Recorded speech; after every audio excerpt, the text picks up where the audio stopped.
Hello everybody. एक और video लेके आपके सामने है। डिमांडिंग वीडियो है ये। डिमांड करी है किसी ने इन्फिनेटिव्स। आप कह रहे होंगे इन्फिनेटिव इसमें क्या है, हर कोई जानता है इन्फिनेटिव। नहीं यार, बात है आज हम इन्फिनेटिव की नहीं, आज इन्फिनेटिव के टाइप्स की करेंगे कि कितने टाइप्स के इन्फिनेटिव होते हैं, उनके स्ट्रक्चर क्या है और कि कहाँ कहाँ उन्हें किस किस कंडीशन में हम उन्हें यूज करेंगे, और साथ में ये भी बताएंगे कि पैसिव वॉइस इनका होगा या नहीं होगा। एक बहुत गलत अवधारणा है कि हर चीज का पैसिव बन रहा है आजकल, तो उसके बारे में भी बात करेंगे कि हाँ ऐसा नहीं होता है कि हर चीज का आप पैसिव बना सके। ठीक है, तो जो इन्फिनेटिव्स होते हैं वो बेसिकली चार टाइप के होते हैं। सिंपल इन्फिनेटिव जो नॉर्मली हम यूज करते हैं, एक कंटिन्यूअस इन्फिनेटिव होता है, एक होता है परफेक्ट इन्फिनेटिव, एक होता है परफेक्ट कंटिन्यूअस इन्फिनेटिव।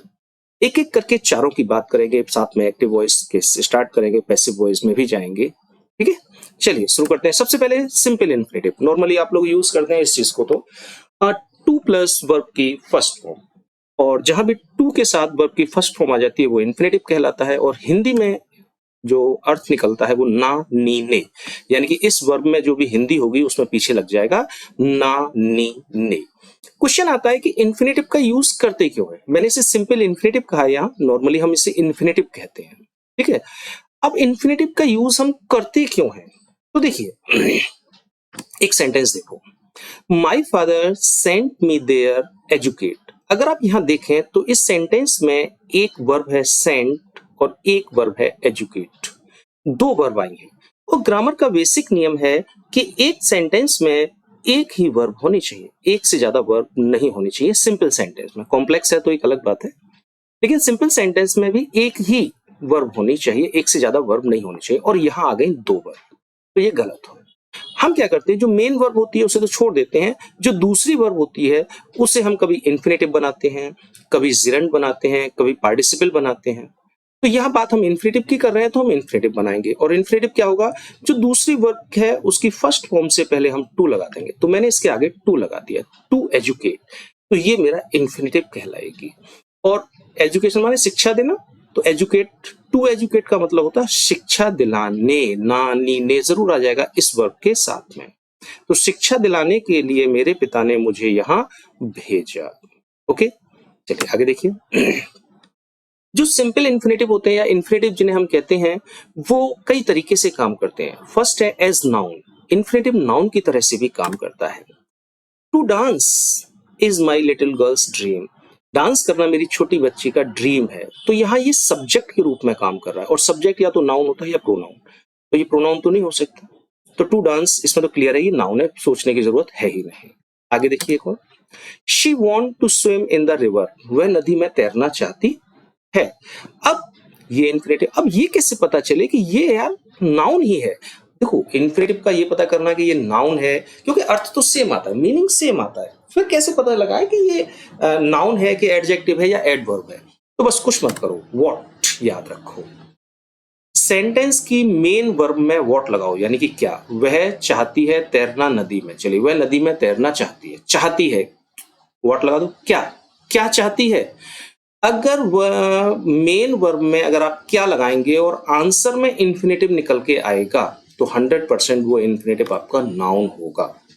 तैरना चाहती है, क्या तैरना चाहती है, वो सॉरी चाहती है, क्या चाहती है, तैरना, ये तो चाहती है, यही आंसर निकला। अगर आंसर में इन्फिनेटिव आ रहा है तो वो पक्का इन्फिनेटिव नाउन की तरह से काम करेगा, रट लीजिए, लगा लीजिएगा। ओके, दूसरा होता है एज एडजेक्टिव, इन्फिनेटिव एडजेक्टिव की तरह से भी काम करता है। जैसे यहां पर this is the most important subject to read, अब आप देख रहे होंगे टू रीड, ये इन्फिनेटिव है मेरा, वर्ब की फर्स्ट फॉर्म से पहले टू। ओके, जब भी इन्फिनेटिव नाउन के बाद यूज हो तो मोस्टली एडजेक्टिव होगा। ये सब्जेक्ट नाउन है हमारा और उसके बाद यूज हो रहा है, सब्जेक्ट के बाद अगर इन्फिनेटिव आएगा तो वो एडजेक्टिव होगा पक्का। ठीक है, he gave me something to eat, to eat verb की फर्स्ट फॉर्म से पहले टू, इन्फिनेटिव हो गया, और किससे बाद में आया है, समथिंग, कुछ, यानी कि नाउन। नाउन के बाद अगर इन्फिनेटिव आएगा तो वो एडजेक्टिव ही होगा। ओके, और देखिए एडवर्ब की तरह से भी काम करता है।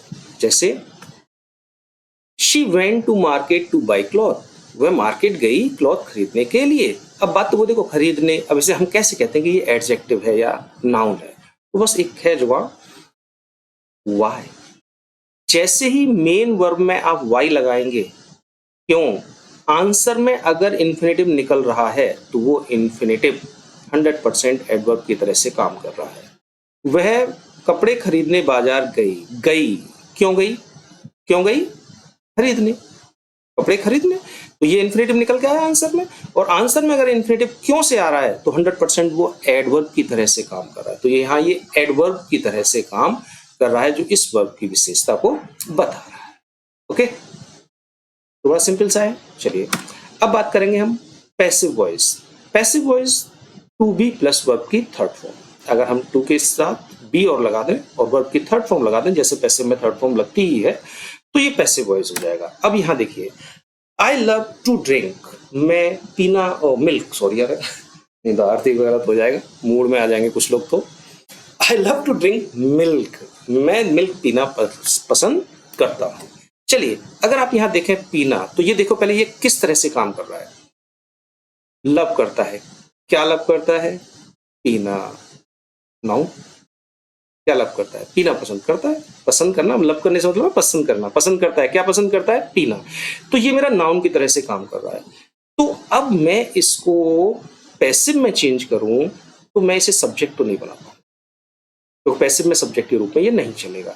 तो कुछ नहीं करते, टू के साथ बी लगाते हैं और इस वर्ब की थर्ड फॉर्म लगा देते हैं, यही पैसिव बन जाएगा। और बाकी as it is, I love to be drunk milk. Okay, तो इन्फिनेटिव का जो पैसिव बनता है वो इस तरीके से बनता है। जहां इन्फिनेटिव है बस उसमें बी लगा दो, अगर वो सिंपल इन्फिनेटिव है तो उसमें बी लगा दो और वर्ब की थर्ड फॉर्म लगा दो। चलिए ये तो हो गया सिंपल, आगे चलते हैं कॉन्टिन्यूअस पर। कॉन्टिन्यूअस इन्फिनेटिव, इसका स्ट्रक्चर क्या है, इसका स्ट्रक्चर होता है टू बी प्लस वर्ब की फर्स्ट फॉर्म में आईएनजी। तब यूज करते हैं, तो नॉर्मल तो जो इसका यूज होता है वो जब होता है जब कोई काम चल रहा है, जब कोई काम हो रहा होता है, उस समय कंटिन्यूअस में ऑनगोइंग प्रोसेस होता है, तब यूज करते हैं। वैसे और भी कई यूज हैं, तो मैं एक एक करके बताऊं। सेम टाइम एक्शन, यानी कि दो या दो से अधिक जो एक्शन हो रहे हैं वो एक ही टाइम पर हो रहे हैं, यानी कि मेन वर्ब का एक्शन और इन्फिनेटिव का एक्शन एक ही टाइम पर होगा। जैसे I am glad to be sitting here, यहां बैठकर मैं खुश हूं, तो यहां खुश होना और बैठना दोनों एक साथ चल रहा है, बैठने का भी और खुश होने का भी, बैठते बैठते खुश है, खुश होते होते बैठा हुआ है, दोनों एक्शन एक साथ हो रहे हैं, तो हम कंटिन्यूअस का यूज करते हैं। और देख लेते हैं, I felt happy to be speaking with you, वो आई नहीं sorry he felt happy to be speaking with you, तुमसे बात कर कर वो खुश है, सॉरी था, उसने खुशी महसूस की थी। तो यहाँ महसूस करना और बात करना दोनों एक साथ होते हैं, जब बात करती जा रही थी और खुशी महसूस होती जा रही थी, तो दोनों एक्शन, मेन वर्ब का एक्शन और इन्फिनेटिव का एक्शन दोनों एक साथ होंगे, तो कंटिन्यूअस का यूज करते हैं। The women pretended to be reading book, औरत ने बहाना बनाया किताब पढ़ने का, तो यहाँ मेन वर्ब है बहाना बनाना और पढ़ना, दोनों एक साथ हो रहे हैं। भले वो पढ़ नहीं रही लेकिन वो बहाना बना रही है और किताब सामने है उसके, तो ये दोनों काम एक साथ हो रहे हैं। तो जब भी दो एक्शन एक साथ होंगे, मेन वर्ब का और इन्फिनेटिव का, तो हम कंटिन्यूअस इन्फिनेटिव का यूज कर लेंगे। दूसरा होता है future plan.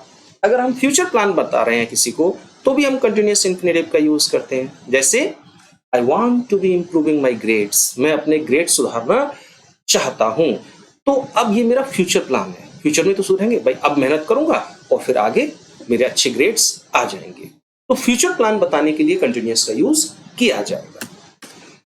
They are planning to be working in this company, वो इस कंपनी में काम करने की योजना बना रहे हैं, तो ये फ्यूचर का प्लान है कि अभी कुछ और कर रहे हैं, लेकिन हाँ उनकी प्लानिंग ये है कि वो भविष्य में इस कंपनी में काम करेंगे। तो फ्यूचर प्लान बताने के लिए भी कंटिन्यूअस का यूज होगा।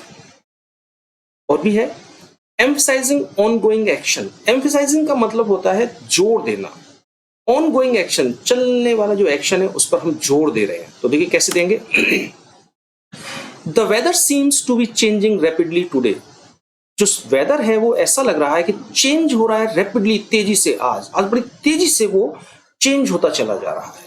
तो यहाँ जो चेंज है वो ऑनगोइंग एक्शन है, अभी मौसम ठंडा था फिर और ठंडा हुआ, फिर आंधी आ गई, फिर बरसात, मतलब चेंज हो रहा है जो वेदर है वो, और इस पर हम जोर दे रहे हैं, तो हम कंटिन्यूअस का यूज करेंगे। तो टू बी changing. Okay.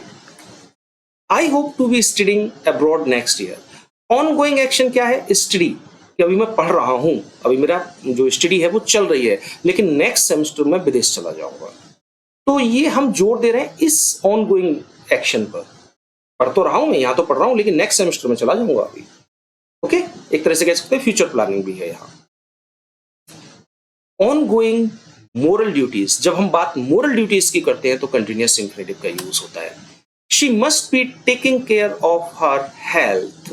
अब यहाँ बात कर रहा है कि उसे अपनी हेल्थ पर क्या जो है टेक केयर, ध्यान रखना चाहिए। तो ये मोरल ड्यूटी है हमारी कि हमारे अपने शरीर का हमें ध्यान रखना चाहिए। You need to be consulting a doctor immediately. तो यहाँ डॉक्टर को कंसल्ट करने की बात कर रहा है कि तुम्हें जरूरत है कि तुम फटाफट डॉक्टर को कंसल्ट करो। तो ये मेरी मोरल ड्यूटीज है कि मैं बीमार हूं तो डॉक्टर, या कोई और बीमार है मेरे घर में तो मैं डॉक्टर से बात करूं। तो मोरल ड्यूटीज के लिए हम कंटिन्यूअस इंफिनिटिव का यूज करते हैं। Passive voice never change.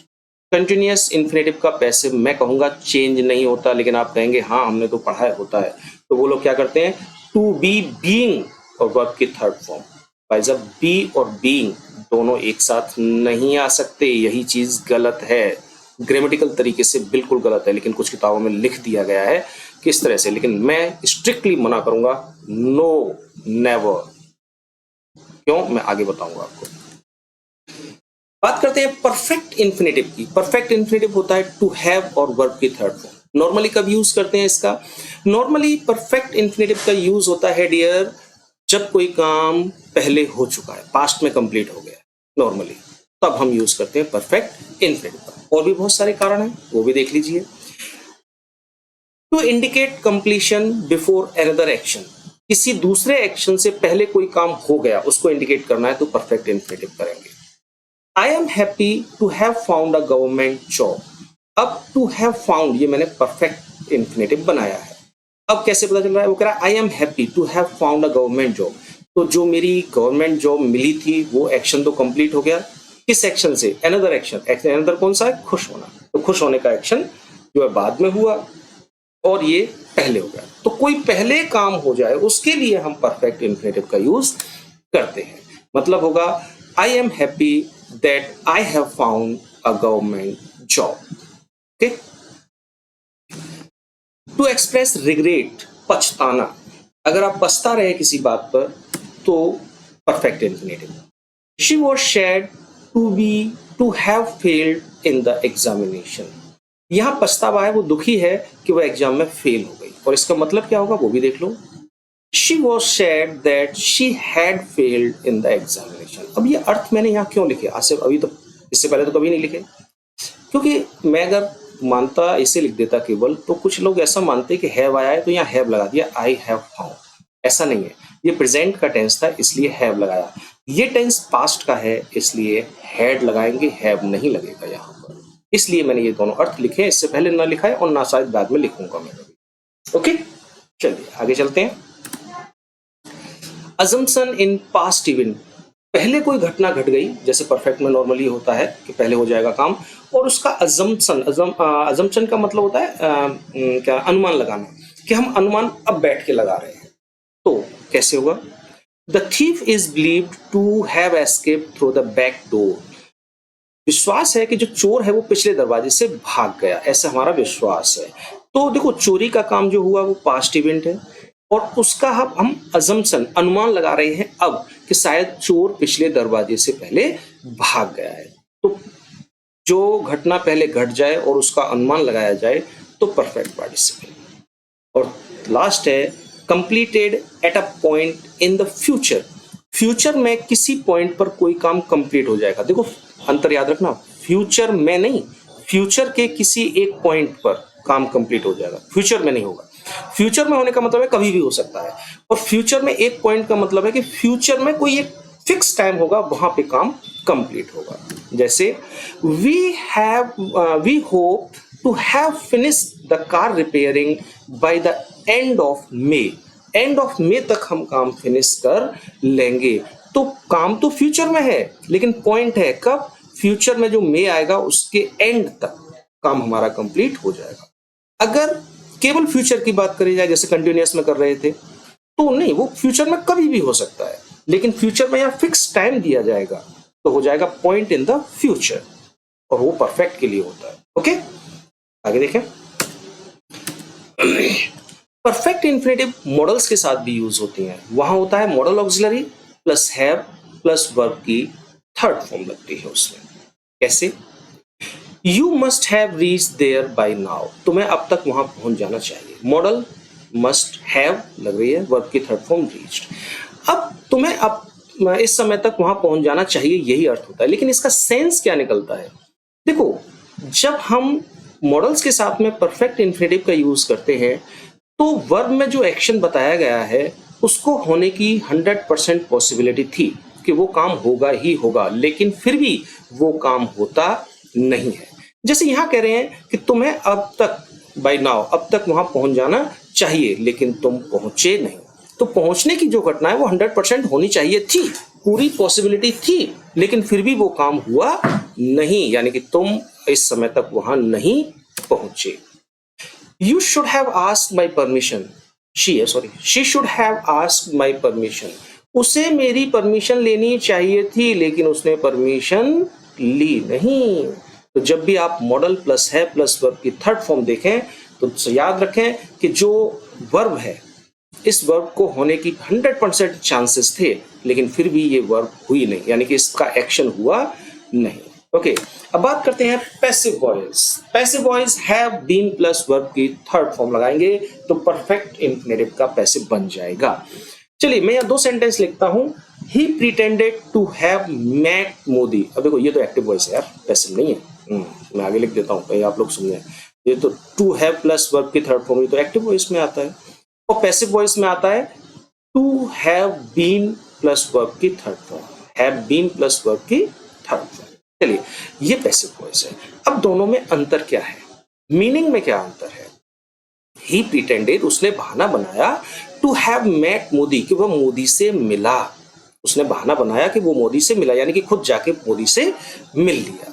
अब यहां आ जाते हैं, he pretended to have been met Modi, उसने बहाना बनाया कि उसे मोदी से मिलाया गया किसी थर्ड पार्टी के द्वारा, किसी थर्ड पर्सन के द्वारा। वो नहीं जानता था मोदी को, ना उसकी औकात थी कि वो जाके मोदी से मिल ले, लेकिन उसने कोई तीसरा बंदा पकड़ा, बोले यार बस एक बार बात करा दे मोदी से, लाइफ सेट। बोला जल्द यार, दया खाई उसने और मुझे मिलवा दिया। तो यहां बस अंतर इतना है कि मैं खुद मिला या मेरे को किसी तीसरे ने मिलवाया, वो ये चीज होगी। ओके, तो ऊपर वाले में वो खुद मिला है और नीचे वाले में किसी आदमी ने उसे मोदी से मिलवाया है। चलिए आगे, परफेक्ट कंटिन्यूअस इंफिनिटिव। स्ट्रक्चर है to have been plus verb की फर्स्ट फॉर्म में आईएनजी लगाएंगे। चलिए, कब कब यूज होगा इसका? Emphasizing duration. जब हम देखो नॉर्मली यूज होता है, पहले नॉर्मली सुन लो। जो परफेक्ट कंटिन्यूअस टेंस का काम होता है वो यहां होता है। परफेक्ट कंटिन्यूअस में क्या होता है कि काम पास्ट में शुरू हो चुका है और थोड़ा बहुत खत्म भी हो गया है, और प्रेजेंट में वो अभी चल रहा है। काम जो पास्ट में शुरू हुआ था कुछ पूरा भी हो गया है उसमें से, लेकिन बचा कुछ पार्ट अभी चल रहा है, कंटिन्यूअस में है। तो बस वही होता है कि जब काम पहले खत्म हो जाए और प्रेजेंट में वो पहले शुरू हो जाए और प्रेजेंट में चल भी रहा हो, तब यूज करते हैं परफेक्ट कंटिन्यूअस इंफिनिटिव का। She claimed to have been studying for 5 hours straight. उसने क्लेम किया कि वो 5 घंटे से पढ़ रही है भैया, सीधे सीधे। तो यानी कि उसका पढ़ने का जो काम था वो 5 घंटे पहले शुरू हो गया और अभी भी चल रहा है। तो पहले शुरू हो जाए और अभी प्रेजेंट में चल रहा हो तो हम परफेक्ट कंटिन्यूअस का यूज करते हैं। ये बात कर रहे हैं कि एम्फसाइजिंग ड्यूरेशन, जब हम ड्यूरेशन पर, समय पर जोर देते हैं, महत्व बताते हैं उसका, तो हम करते हैं। तो यहाँ करीब 5 घंटे से पढ़ रही है सीधे सीधे, उसने दावा किया है, तो यहाँ हम ड्यूरेशन पे ज्यादा जोर दे रहे हैं। तो इसलिए जो इंफिनिटिव यूज किया हमने वो किया परफेक्ट कंटिन्यूअस का। इंडिकेटिंग परसिस्टेंसी, यानी कि परसिस्टेंसी का मतलब ऑनगोइंग, कंटिन्यूअस, चलते रहना, चलते रहना, लॉन्ग टाइम तक कोई चीज चलती रहे, कंटिन्यूअस में रहे, काम होता रहे। चलिए देखते हैं। He seems to have been practicing the piano for years, सालों तक वह प्रतीत होता है कि उसने जो है पियानो बजाने की जो प्रैक्टिस है वो सालों की है, लंबे समय तक वो अपनी प्रैक्टिस करता रहा है। तो यहाँ पर इंडिकेटिंग परसिस्टेंसी, लंबे समय तक कोई नियमित काम होने को बताया जा रहा है। एक्सप्रेसिंग अजम्पशन, यहां भी अजम्पशन होगा, पीछे भी अजम्पशन था, लेकिन वो पास्ट के साथ में था। पास्ट में कोई घटना घट गई और अब उसका हम अनुमान लगा रहे हैं, लेकिन यहां ऐसा नहीं है, यहां तो टाइम के साथ में ही आएगा। The suspect is believed to have been living, कि सस्पेक्ट का ऐसा विश्वास है कि वो रह रहा है इन द एरिया में फॉर क्वाइट सम टाइम, पिछले कुछ समय से वो इसी एरिया में रह रहा है, यानी कि रहने का काम पहले शुरू हो गया और कंटिन्यूअस में चल रहा है। ठीक है, okay. Passive voice never change, फिर मैं बताता हूं, यहां भी आप कुछ लोगों ने देखा होगा टू हैव बीन, बीइंग और वर्ब की थर्ड फॉर्म बीइंग लगा देते हैं और फिर उसे पैसिव में कहते हैं, सब पैसिव बन गया। नहीं, गलत है मेरे भाई, नो नेवर, ऐसा नहीं होता है, गलत कर रहे हैं वो लोग, सही मीनिंग नहीं निकलता। ठीक है, तो ये चेंज नहीं होगा। अब बात मैंने कही थी कि पैसिव में चेंज नहीं होता, क्यों नहीं होता? देखो, या तो आप जो बात करते हैं कि बीइंग लग जाएगा, या तो वो जानते नहीं है बीइंग, बीन और बीइंग में क्या अंतर है, या एक ही है ये लोग। देखो, बी, बीन और बीइंग एक ही चीज होती है। बी, बीन, बीइंग ये एक ही है सब कुछ।